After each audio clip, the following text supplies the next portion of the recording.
Hi అండి. Welcome to అబిన్ఫో. మొత్తానికైతే ఇందిరమ్మ ఇండ్ల ప్రక్రియ అయితే మొదలు కాబోతుంది. 10 రోజుల్లో ఇందిరమ్మ ఇండ్ల ప్రక్రియ. దీనికి సంబంధించి నిన్ననే మనమైతే ఒక వీడియో అయితే చేసాం. మరో 10 రోజుల్లో ఇందిరమ్మ ఇండ్ల స్కీమ్ అయితే స్టార్ట్ కాబోతుంది రాష్ట్ర వ్యాప్తంగా అని చెప్పేసి. ఇక వివరాల్లోకి వెళ్తే రాష్ట్రంలో ఇందిరమ్మ ఇండ్ల ప్రక్రియ 10 రోజుల్లో ప్రారంభమవుతుందని గృహ నిర్మాణ అండ్ పిఆర్ రెవెన్యూ శాఖ మంత్రి పొంగులేటి శ్రీనివాసరెడ్డి అన్నారు. టేకులపల్లి మండలంలో మంత్రి సోమవారం పర్యటించారు. మండలంలో 17.38 కోట్లతో చేపడుతున్న పలు అభివృద్ధి పనులకు శంకుస్థాపన చేశారు. ఈ సందర్భంగా ఆయన మాట్లాడుతూ ప్రజా సంక్షేమానికి రాష్ట్రంలోని కాంగ్రెస్ ప్రభుత్వం పెద్దపీట వేస్తుందన్నారు. ఇళ్ల స్థలం ఉండి ఇల్లు లేని అర్హులైన వారికి ఇల్లు కట్టుకునేందుకు 5 లక్షలు ఇవ్వనున్నట్టు తెలిపారు. అర్హులైన పేదలందరికీ దశల వారీగా ఇందిరమ్మ ఇల్లు శాంక్షన్ చేస్తున్నట్లు పేర్కొన్నారు. ఇందిరమ్మ రాజ్యంలో సంక్షేమ ఫలాలు అందరికీ అందేలా ప్రభుత్వం చర్యలు తీసుకుంటుందన్నారు. ఇల్లందు ఎమ్మెల్యే కోరం కనకయ్య మాట్లాడుతూ నియోజకవర్గానికి అభివృద్ధి చేయడమే లక్ష్యంగా పనిచేస్తున్నట్టు తెలిపారు. ప్రజల వద్ద నుంచి వినతి పత్రాలు తీసుకున్నారు. ఈ ప్రోగ్రాంలో collector Patil, ITDA PO Rahul, AE Srinivasa Rao, Venkateswara Rao chairman ఉన్నారు. 5వ తారీఖున ఇందిరమ్మ యాప్ ప్రారంభం. ఈ నెల అంటే ఈరోజు 3 తారీఖు కాబట్టి ఇంకా 2 డేస్లో ఇందిరమ్మ హౌసింగ్ స్కీమ్ అయితే ఏది యాప్ అయితే వాళ్ళు తీసుకొచ్చారో అయితే దాని అయితే ఓపెన్ చేయబోతున్నారు. దాని ద్వారా అర్హులను అయితే గుర్తిస్తారు. సంక్రాంతి పండుగ తర్వాత రైతు భరోసా ఇస్తామని రాష్ట్ర రెవెన్యూ మంత్రి పొంగులేటి శ్రీనివాసరెడ్డి అన్నారు. సోమవారం మండలంలోని గోలపాలెం కొత్తపల్లి గ్రామంలో పలు అభివృద్ధి పనులకు శంకుస్థాపన చేశారు. ఈ సందర్భంగా ఆయన మాట్లాడుతూ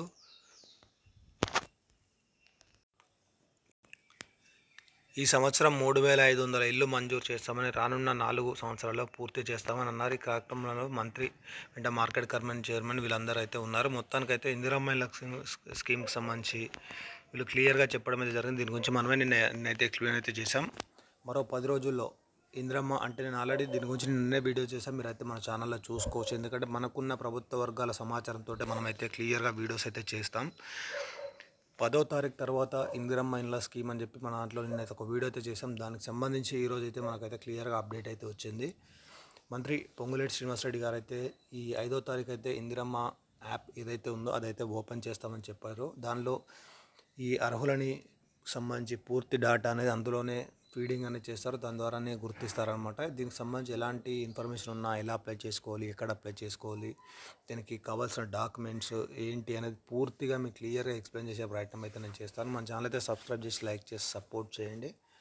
ఈ ఇందిరమ్మ ఇళ్ళకి సంబంధించి ఏ అప్డేట్ ఉన్నా నేనైతే మీకు చెప్పే ప్రయత్నం అయితే చేస్తాను. ఇప్పటికే చాలా లేట్ అవుతుంది కాబట్టి వీళ్ళైతే ఈ నెల 5వ తారీఖు అయితే ఓపెన్ చేస్తా అంటున్నారు. కాబట్టి మేబీ నాకు తెలిసి వాళ్ళు చెప్పినట్టుగా 10వ తారీఖు మనం నిన్న కూడా చెప్పుకున్నాం. 10వ తారీఖు అయితే ఈ స్కీమ్ అయితే ఓపెన్ చేయబోతున్నారు.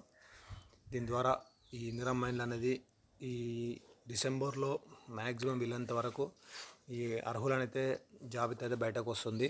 దాని ద్వారా నాకు తెలిసి ఈ మంత్ ఎండింగ్ కల్లా ఫస్ట్ విడత అమౌంట్ కూడా పడుతుందని చెప్పేసి మనకున్న సమాచారం. చూద్దాం. ఏదేం మటుకి ఇందిరమ్మ ఇళ్ళకి సంబంధించి ఒక ముందడుగు అయితే జరుగుతుంది కాబట్టి దీనికి అందరం ఒక సంతోషకరమైన వార్తగా చెప్పుకోవచ్చు. అలాగే మన ఛానల్ అయితే సబ్స్క్రైబ్ చేసి ఇతరులకు షేర్ చేయండి. ఇది ఎవరికో ఒకరికి ఉపయోగపడుతుందని నేను అనుకుంటున్నాను. Thank you.